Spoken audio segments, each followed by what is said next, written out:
Je suis Petit Frère Junior, un étudiant de Haïti Tech de bénéficiaire FAES et Vivario. Aujourd'hui, nous allons parler de l'installation de système solaire PV. C'est l'installation de système solaire PV.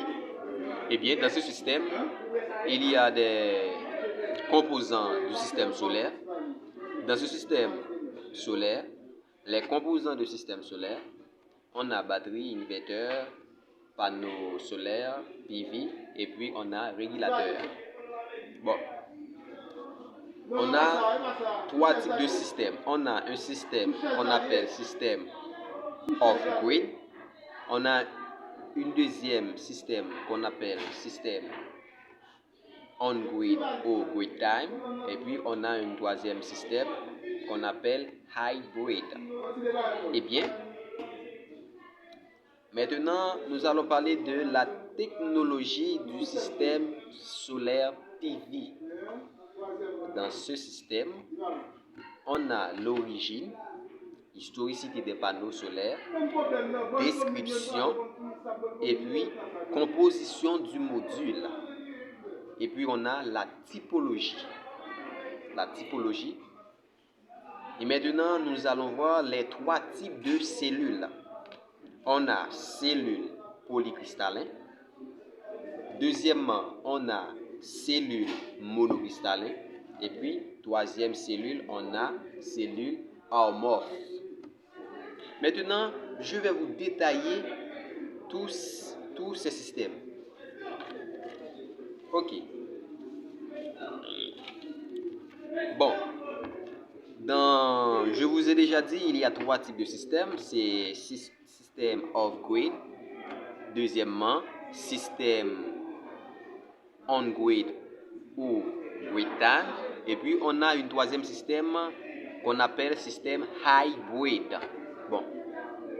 Qu'entendez-vous de ce système off-grid? Bon. Le système off-grid, c'est un système qui est hors de réseau. C'est un système hors du réseau.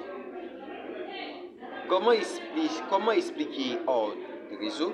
C'est-à-dire, c'est un système qui n'est pas dépend du réseau. Il est autonome par rapport à ses énergies. Par exemple, on a un panneau solaire, ok?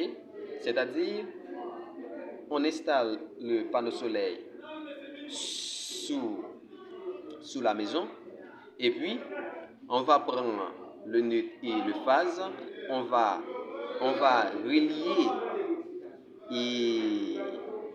relier les câbles dans le régulateur qui reçoivent un courant DC, et le panneau solaire c'est un système qui nous donne un courant continu, c'est-à-dire un courant DC. Et le régulateur lui-même, il reçoit un courant DC et il donne un courant DC en même temps. Est-ce que vous m'entendez ce que je viens de te dire?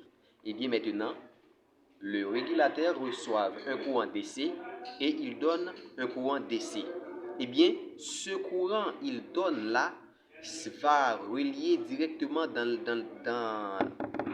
la batterie. La batterie en soi, il reçoit un courant DC. Le batterie c'est un accumulateur qui reçoit de l'énergie chimique et produit de l'électricité. C'est un accumulateur qui reçoit de l'énergie chimique et qui donne un courant électrique. C'est-à-dire, le batterie ne reçoit aucun courant AC. Si le batterie reçoit un courant AC, maintenant, lorsque tu touches les bornes du batterie, directement, vous devez électrocuter directement. C'est-à-dire, vous devez mourir sur le champ. Eh bien, le batterie reçoit un courant DC et il donne un courant DC. Eh bien, lorsqu'il donne ce courant-là, eh bien, il fait allusion avec le inverteur. Quel est le rôle de l'inverteur? L'inverteur en soi, il reçoit un courant DC et il donne un courant AC. C'est-à-dire, l'inverteur, c'est un appareil qui répartit de l'électricité de DC en AC. C'est-à-dire, il reçoit un courant DC et il transmet un courant AC. Ok. Eh bien, lorsqu'il transmet ce courant AC, il va directement dans la maison.